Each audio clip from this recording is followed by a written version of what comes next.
오늘 함께 나눌 말씀 마태복음 5장 8절 말씀입니다. 마태복음 5장 8절입니다.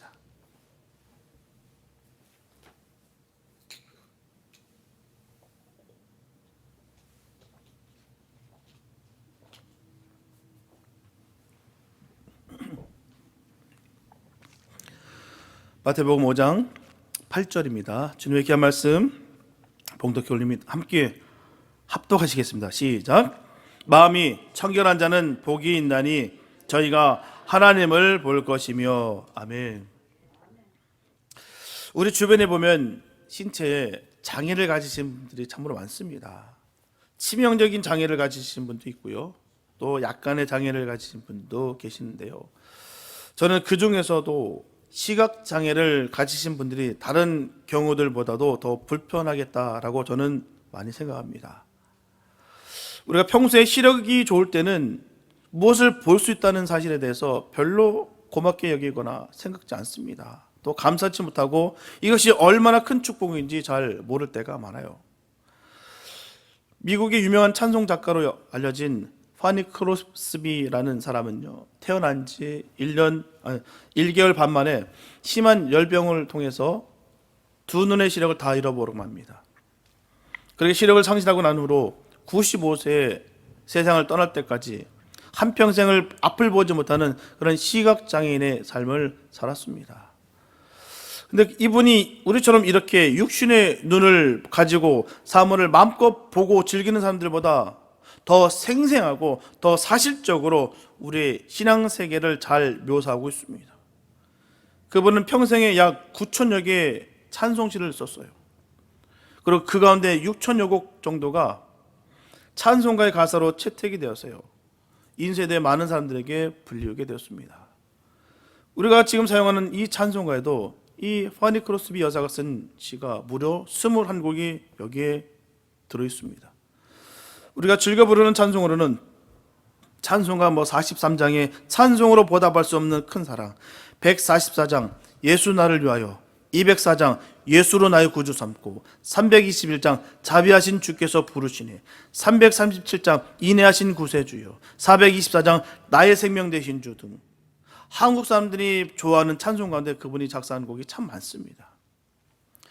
다른 사람들이 볼 때는 그녀는 한평생 앞을 보지 못하니까 너무나도 불행하고 슬프고 또 그렇게 인생을 살다가 갔다라고 생각할 수 있지만, 크로스비 여사는 한평생 행복했고 한평생 감사했고 한평생을 기쁨에 찬 삶을 살았다는 거예요. 그녀는 생전에 고백하기를 하나님께서는 나의 세상을 향한 육신의 눈을 감게 하시고 천국을 향한 영의 눈을 밝혀 보여주셨다. 그래서 나는 하나님을 볼 수 있었고 천국을 볼 수 있었고 소망 가운데 살아갈 수 있었다라고 그는 증거했습니다. 그런즉 우리 믿는 성도들이 당하는 그 어려운 고난과 시련 등은 모두 성도들의 마음을 청결케 하며 또 좀 더 하나님께 가까이 나아가게 하는 결정적인 길이 되고 있다는 이 사실입니다. 우리는 욥의 고백에서도 명백한 진리를 들을 수가 있어요. 욥기 42장 5절에서 욥은 그 많은 고통을 겪고 감당할 수 없는 그 수많은 고난을 다 극복하고 나서 마지막에 고백합니다. 내가 죽기에 대하여 귀로 듣기만 하였사더니 이제는 눈으로 주를 배웠나이다. 이렇게 욥은 고난을 통해서 하나님을 보게 되었고요, 그 볼 수 있는 눈은 고난을 통해서 청결케 된 바 소중한 마음의 눈이었던 것입니다. 시련과 환난과 고통과 핍박 등이 우리의 신앙의 동기를 순수하게 만든다는 거예요. 우리의 체험과 성경이 증거하는 대로 핍박과 환난 속에서 전해지는 복음이 순수하며 큰 고통 중에 영접하게 되는 믿음이 더욱더 깨끗한 것입니다. 신기하고도 놀라워요. 이 고통이 유익이라는 것이 바로 거기입니다. 고통으로만 끝나면 아무 의미가 없어요. 근데 그 고통을 통해서 우리가 유익이 있어야 되는데 바로 주님을 닮아갈 수 있다는 이 사실인 것이죠. 고통 중에 유익을 구하는 분들의 삶의 모습 보면요, 여유가 있습니다. 고통이 없는 것이 아니에요. 고통이 있는데도 불구하고 더 여유가 있으며 더 순수하고 하나님 말 더 의지하는 모습이 드러나는 거예요. 내 자아가 발딱발딱 살아있던 모습이 온데간데 없어지고 나는 죽고 예수로 살아가는 모습들이 드러지는 것입니다. 고통이 사람의 마음을 단순하게 만드는 것, 순수하게 만드는 것 너무너무 분명합니다. 우리 흔히 자기부정이란 말을 많이 해요. 자기부정. 우리 믿는 자로서 가장 필요한 부분이, 구원의 삶의 중에서 가장 중요한 부분이 이 부분이에요. 자기 부인. 사람이 자기를 스스로 부정한다는 일은 그리 쉬운 일이 아닙니다. 형식적으로 또는 지식적으로는 가능합니다. 실제적으로는 거의 불가능한 경우가 많다는 거예요. 결국 하나님께서 동기를 제공해 주시고 힘 주셔야만 할 수 있는 것이 자기 부인입니다. 왜요? 우리는 이기적이기 때문에 자기를 부인하기 어렵습니다. 이 모든 일이 주님께서 개입하시고 우리를 힘 주셔야만 자기를 부인할 수 있다는 것, 하나님의 은총일 수밖에 없는 것입니다. 얼마나 감사한지요. 하나님께서 그의 능력에 의해서 친히 우리의 마음을 청결케 하사 하나님을 보게 하십니다. 오늘 성경 본문 말씀을 보시게 되면 마음이 청결한 자는 복이 있나니 저희가 하나님을 볼 것임이라고 했어요. 이것이 마태복음 5장의 8가지 축복 가운데 6번째로 천국 시민이 받을 축복입니다. 이 말씀을 하셨을 때 시대적인 배경이나 상황은 이랬어요. 유대교의 전통적인 바리새인들이라든지 이 서기관들이나 율법자들은 말씀에 지나치게 철두철미한 나머지 그것을 실천함에 있어서 그 말씀을 온전히 실천하지도 못하면서 오히려 외식적이고 위선적으로 더욱더 변하고 자기 보호에 급급했다는 것입니다. 그래서 예수님은 그들을 향해서 비판을 하시면서 회칠한 무덤과 같은 자라고 말씀하셨어요. 회칠한 무덤. 여기서 회칠한 무덤이란 말은 그들의 매장 방식을 알아야 우리가 이해할 수 있는 말씀이에요. 우리가 살고 있는 미국이라든지 아니면 한국은 시신을 땅에 묻습니다. 매장식이에요. 하지만 유대인들은 석회벽에다가 구멍을 뚫고 거기에 시신을 안치해둡니다. 그리고 그 앞에는 돌을 굴러놓고 그 앞에는 깨끗하게 회를 발라서 바깥에서 보면 아주 깨끗하게 보이도록 했어요. 그 속에는 송장이 썩어 문드러져 가는데도 불구하고 바깥에 있는 그 회칠한 그 모습을 통해서 아무 표가 나지 않았다는 것이죠. 그 당시 유대교의 율법사들이라든지 서기관들이나 바리새인들의 그 신앙 상태가 바로 겉은 번드르하면서도 속은 썩은 무덤과 같이 외현적이고 가시적이고 위선적인 신앙의 상태에 있었다는 거예요. 겉보기에는 번지르르한데 말입니다. 우리도 얼마나 그런 모습 속에 있는지 모르겠어요. 겉모습만 우리가 얼마나 투자하는지 모르겠어요. 왜? 잘 보이기 위해서 말이에요. 그 속보다는 말입니다. 이런 때 예수님께서 마음이 청결한 자는 하나님을 본다고 말씀하시는 거예요. 이 말을 바꿔보면 어떤 말씀이겠습니까? 마음이 깨끗하지 못하면 하나님을 보지 못한다는 말이에요.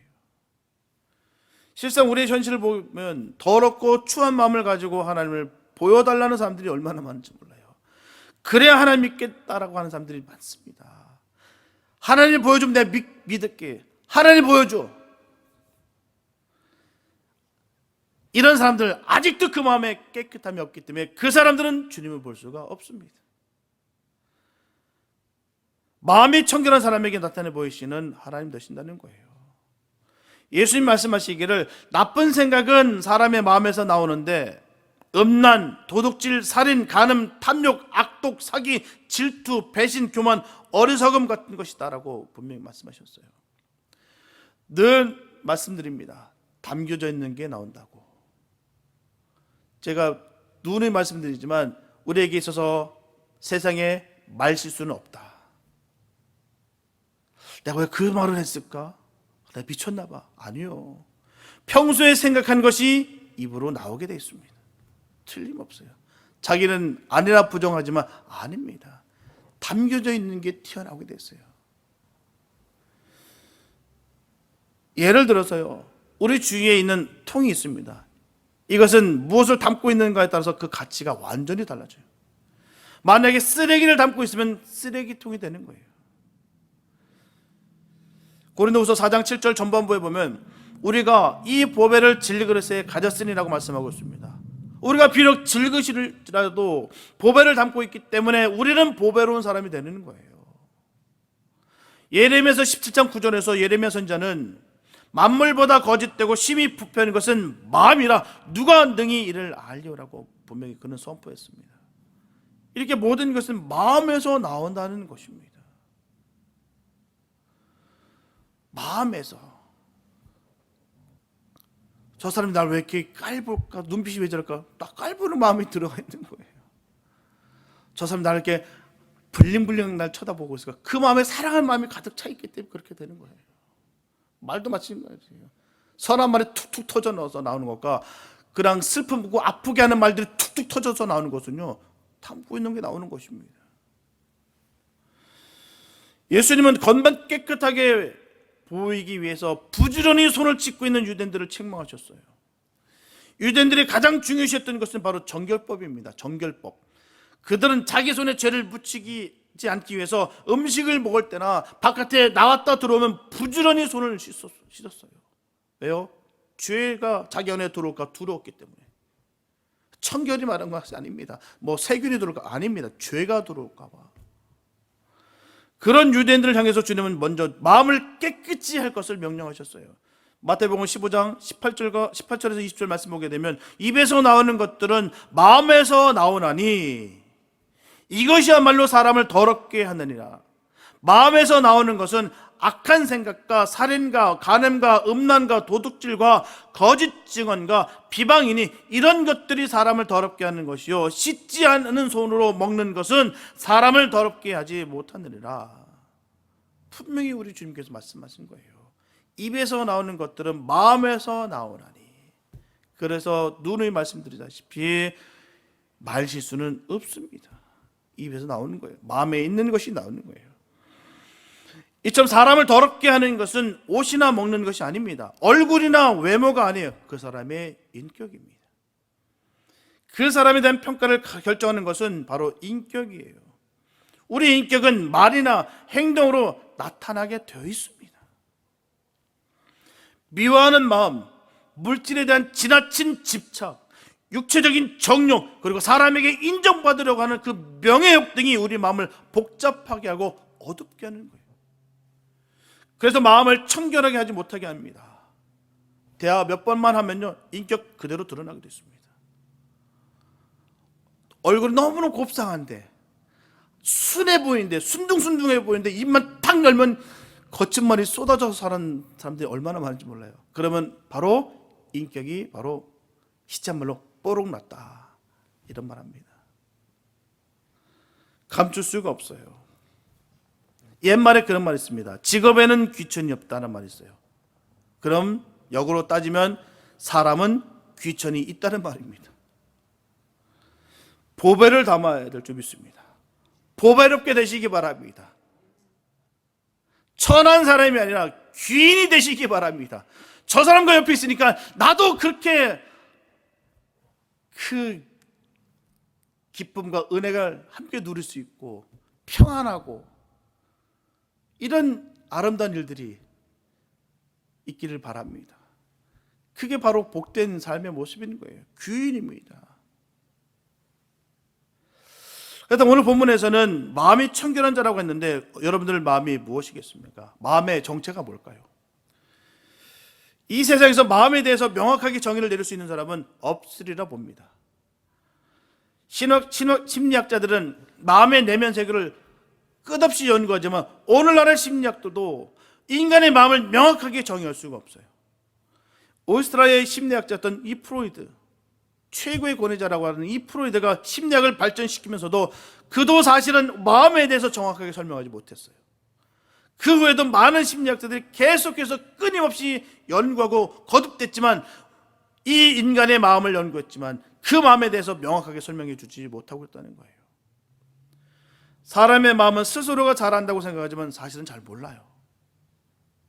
우리가 누군가를 안다고 할지라도 그 사람이 실체를 꿰뚫어 볼 수는 없는 것이죠.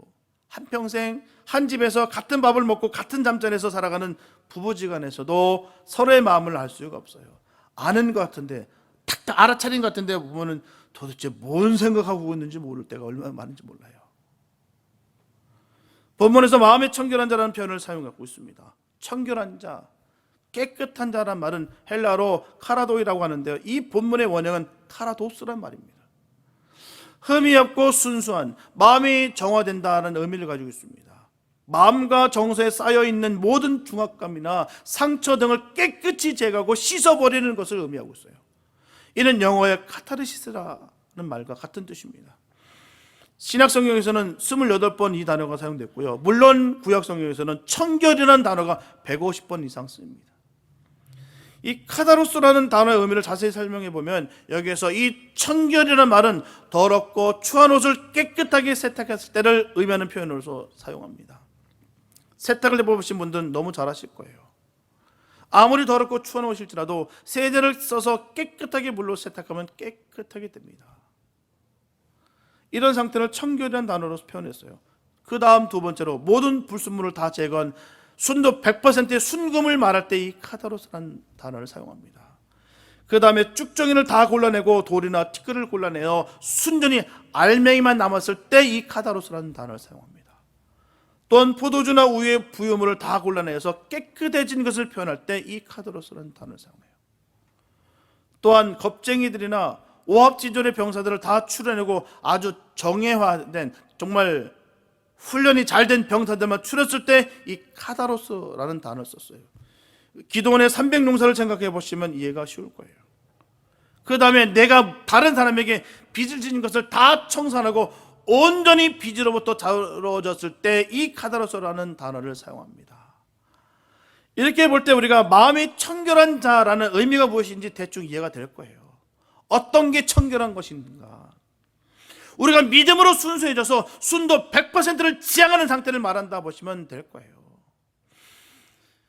어린아이와 같이 믿음이 순결한 상태를 말한다 보시면 될 것입니다. 믿음으로 말미암아 옳고 바른 마음을 가진 자를 말한다 볼 수가 있습니다.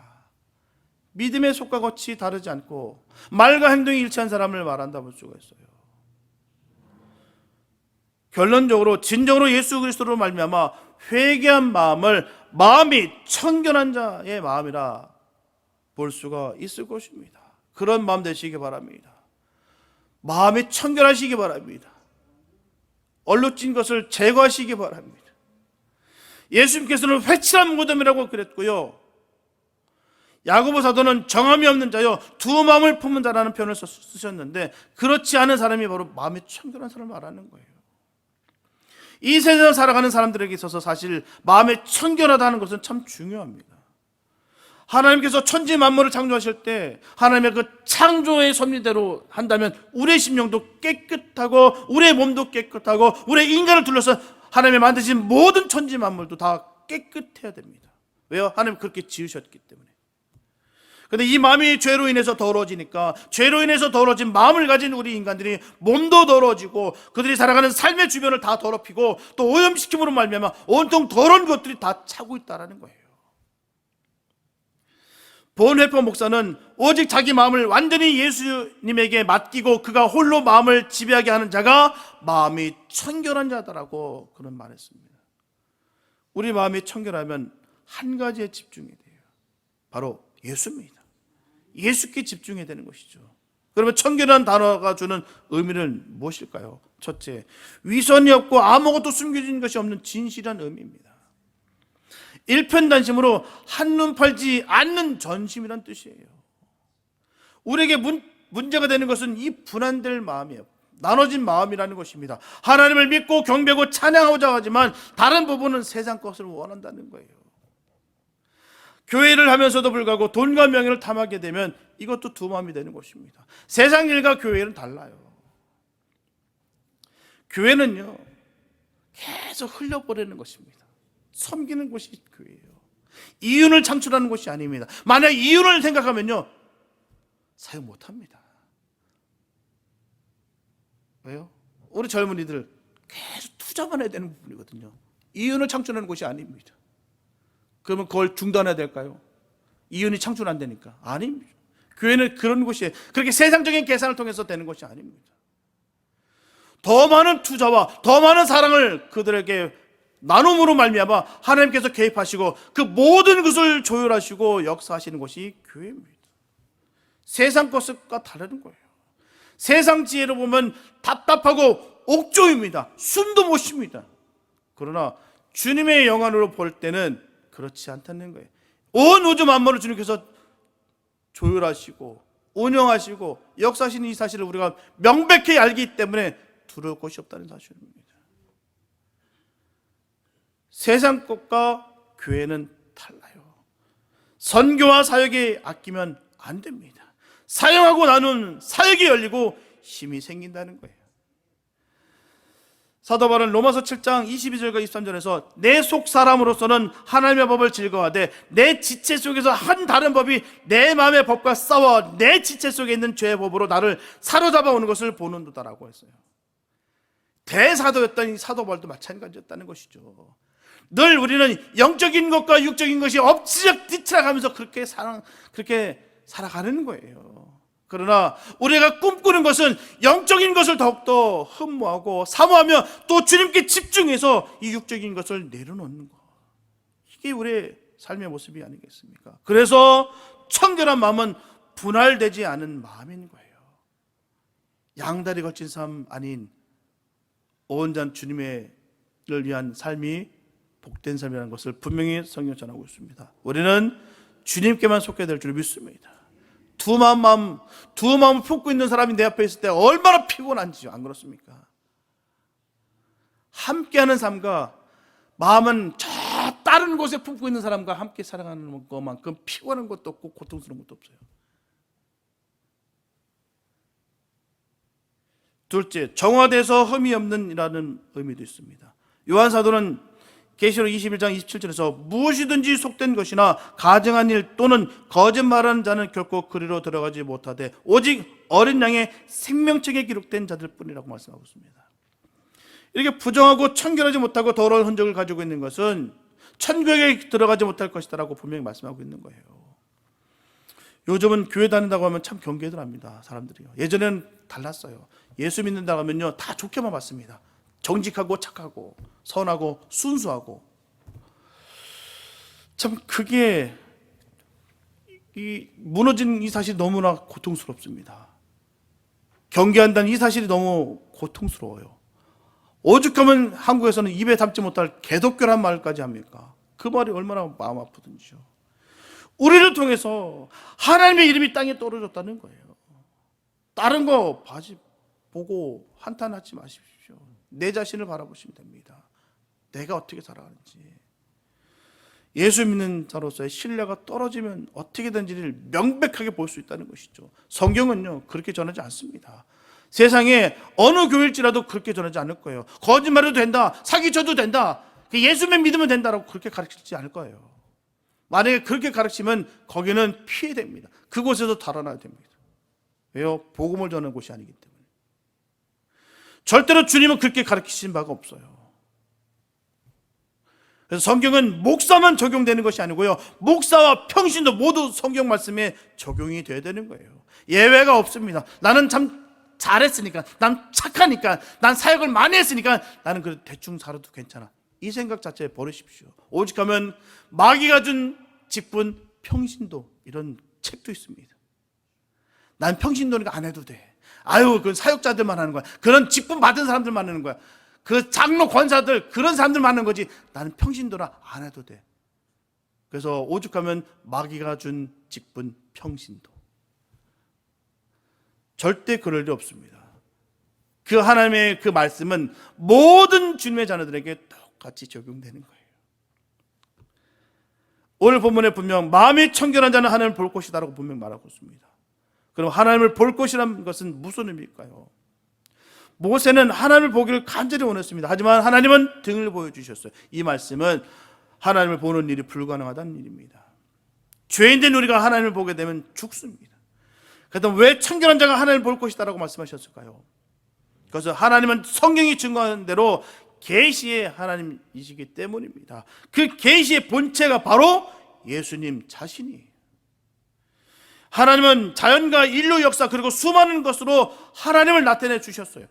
하지만 인간은 이를 깨닫지 못하고 배반하고 타락하게 돼서 하나님과 단절됐기 때문에 예수님께서 직접 오셔서 하나님 되심을 보여주셨다는 거예요. 마음이 청결한 자가 예수님의 사역과 십자가 부활 사건을 통해서 그 계시를 보고 깨달아 알아서 받아들이고 믿게 되는 거예요. 그 믿음의 비결이 마음의 청결이라는 것입니다. 수많은 이적과 기사를 직접 목격하면서도 불구하고 바리새인들과 유대인들 그리고 빌립은 예수님께 하나님을 보여주세요라고 계속해서 새로운 증거를 요구했어요. 그때 주님은 믿음이 없는 세대를 책망하셨고요, 그리고 요나의 표적밖에는 없다라고 분명히 말씀하셨어요. 그때나 지금이나 주님을 보지 못하는 것은요, 우리의 마음이 청결하지 못하기 때문이에요. 아무리 성경을 들여다봐도 예수님의 뜻을 깨닫지 못하고 있거나 말씀을 증거하는 자가 자기의 욕심과 욕망으로 성경을 멋대로 해석하고 자기 유익을 구하는 말씀을 증거한다면 결코 그는 예수님을 보지 못한 사람입니다. 우리는 분별력을 가져야 됩니다. 욕심이 없으면 분별력이 생겨요. 우리가 말씀을 보면서 역사하시는 것을 바라보시면서 하나님이 역사하시는구나, 하나님을 볼 수 있는 복 있는 삶 되시기 바랍니다. 분별력이 있어야죠. 이게 마귀가 하는 것이구나, 이게 하나님이 하시는 거구나, 분별을 할 수 있어야죠. 얼음이 온다고 해서 벌벌벌 떨고, 아니죠. 이 일이 선한 일이다, 이 일이 주님께서 허락하신 일이다, 주님이 기뻐하는 일이다 라고 하면은 죽을 각오해야 되는 것이죠. 죽을 각오하고 주님이 일을 하는 것이죠. 사단이 제일 기뻐하는 것은요, 툭 쳤는데 반응하는 것, 콕 찌르니까 반응하는 것, 너무너무 재밌습니다. 얼마나 재밌는지요. 믿기 주고 하면 얼마나 재밌는지 몰라요. 우리 밖에 있는 고양이들 보십시오. 가끔 저는 설교 쓰다가 너무 힘들면 밑에 내려가서 잠깐씩 해보거든요, 낚시질. 그러면 고양이들이 이리저리 막 뛰어다닙니다. 그거 미끼 보고 낚시질하면서. 재밌어요.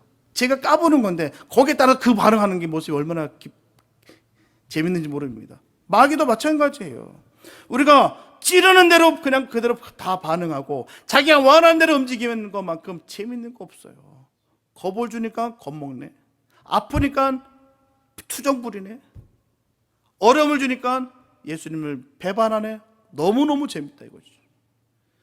그런 면에서 마음이 청결한 것이 아니라 세상 것으로 진득진득하게 스티키하게 들러붙으니까 주님을 볼 수가 없다는 것이죠.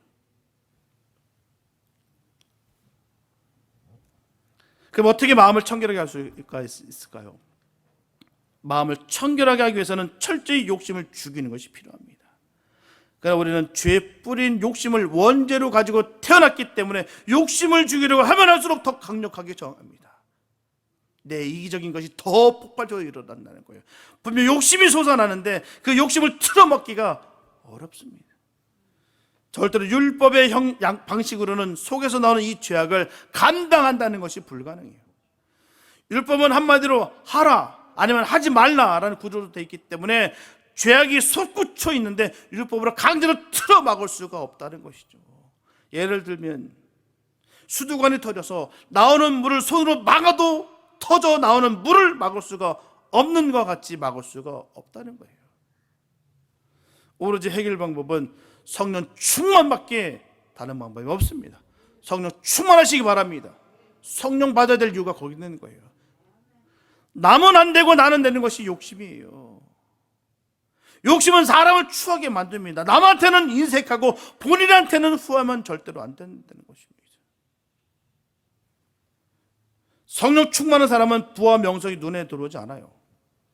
은혜 받고 하나님과 함께하는 것이 최고의 기쁨입니다. 철학자 키에르케고르는 평생을 독신으로 살았기 때문에 많은 정욕과 유혹을 이겨내야만 했습니다. 그때 그는 자기 일기장에 기록하기를 진정한 마음의 깨끗함은 오직 한 가지 목적에 몰두하는 데 있다. 하나님께 속한 거룩한 목적에 내가 몰두할 때 나는 내 마음이 깨끗해지는 것을 느낀다. 그는 그렇게 고백했습니다. 하나님을 보고자 하는 거룩한 갈망이 정욕을 이기게 되는 거예요. 정욕이나 욕심을 없애기보다는 그보다 더 좋고 더 행복한 하나님과 그 은혜를 사모하는 것입니다. 오직 예수만 바라보게 되면 세상 욕심 다 사라져요. 지지고 볶고하는 일들이요, 주님 안에 거하면 아무것도 아닙니다. 세상 속에서 치고받고 충돌하는 그 수많은 일들, 주님 안에 거하면 아무것도 아니라는 거예요. 그 당시 때는 너 죽고 나 죽고 살자, 아락바락 그냥 혈기를 부리면서 싸웠던 것들이요, 지나보면 별거 아니었다라는 것을 우리가 목격합니다. 마찬가지예요. 그 순간, 그 상황일지라도 주님 안에 거하면 아무것도 아닙니다. 예배를 사모하고 말씀과 기도에 힘쓰시면 더러운 욕심이 사라지고 거룩한 신부의 삶으로 바뀌게 되는 거예요. 하나님의 생각으로 살아가면 성공합니다. 하나님을 신뢰하지 못하기 때문에 욕심이 생기는 거예요. 다른 것이 자꾸 뭔가 필요한 것처럼 느껴지는 것입니다. 하나님 왜 또 다른 것이 필요한 것처럼 느낄 때가 참 많다는 거예요. 왜요? 하나님을 믿지 못하기 때문에, 하나님을 신뢰하지 못하기 때문에. 바로 하나님을 신뢰하지 못하는 것이 불신입니다. 다 하나님 믿는다고 얘기해요. 그런데 보면은 실상 믿지 않는다는 거예요. 신뢰하지 않는다는 거예요. 그게 불신이에요. 사랑하는 성도 여러분, 복음서에서 예수님은 사두개파와 바리새인들을 인해서 마음의 상태를 강조하고 있어요. 주님이 그들을 반대하신 것은요, 그들이 겉에만 관심을 가졌고 속을 무시했기 때문이에요. 겉만 보면 그들은 너무너무 훌륭합니다. 나무랄 데가 없어요. 그러니까 그들의 마음속에는 탐욕과 악독이 가득 찼다는 거예요. 그리고 그들은 성전을 장악하고 있고 종교의 외형에만 관심을 가졌습니다. 이를 이용해서 성전에서 불을 축제하던 사람들이었다는 거예요. 하나님을 팔아먹고 자기 주머니를 두둑하게 만들었던 사람들인 것이죠. 그러나 예수님은 마음에 관심을 가지십니다. 성경에서 마음이란 지성과 의지와 감정을 포함하는 전 인격을 말하는 거예요. 하나님을 본다는 것이 얼마나 큰 복이게 되겠습니까? 하나님을 본다는 것은 하나님을 안다는 거예요. 하나님과 함께 산다는 거예요. 하나님을 만난다는 것입니다. 이게 하나님을 본다는 거예요. 하나님을 직접 만나며 서로 잘 알고 함께 산다면 얼마나 행복할까요? 이렇게 살 수만 있다면 부를 것이 뭐가 있겠습니까? 위대한 사도 바울은 이런 행복으로 살아간 사람이라고 말할 수가 있어요. 그렇기 때문에 그는 예수 외에는 그 모든 가치들을 다 배설물로 똥처럼 여겼다는 거예요.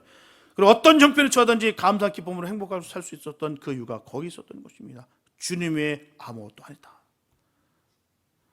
마음을 청결케 하는 사람은 반드시 하나님 보게 될 것입니다.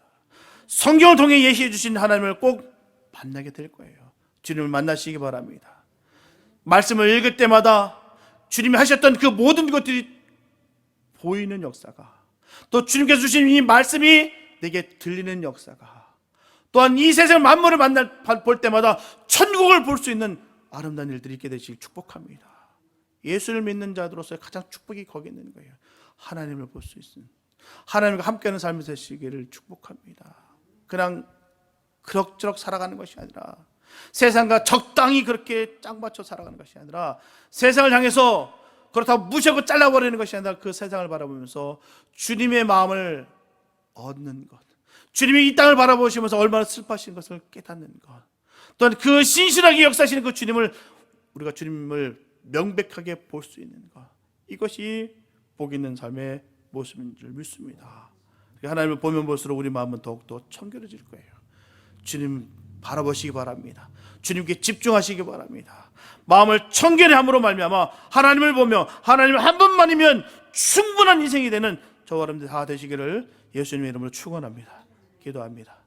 사랑해 주님 감사합니다. 아버지, 주님 한 번만으로 만족하며 기뻐하기 원합니다. 하나님, 그 은혜가 있게 도와주시옵소서. 세상에 얼룩진 것, 내 이기심, 세상 욕심으로 말미암아 하나님을 바라보지 못하는 어리석음이 없게 도와주시옵소서. 오직 주님께 집중할 때 우리의 마음이 청결할 줄 믿습니다. 마음이 청결해지면 주님을 온전히 볼 수 있을 줄로 믿습니다. 하나님, 늘 아름다운 이 순환이 계속해서 이루어지게 도와주시고, 주님을 생각할 때마다 기쁨과 은혜가 샘솟는 일들이 터지게 하여 주시옵소서.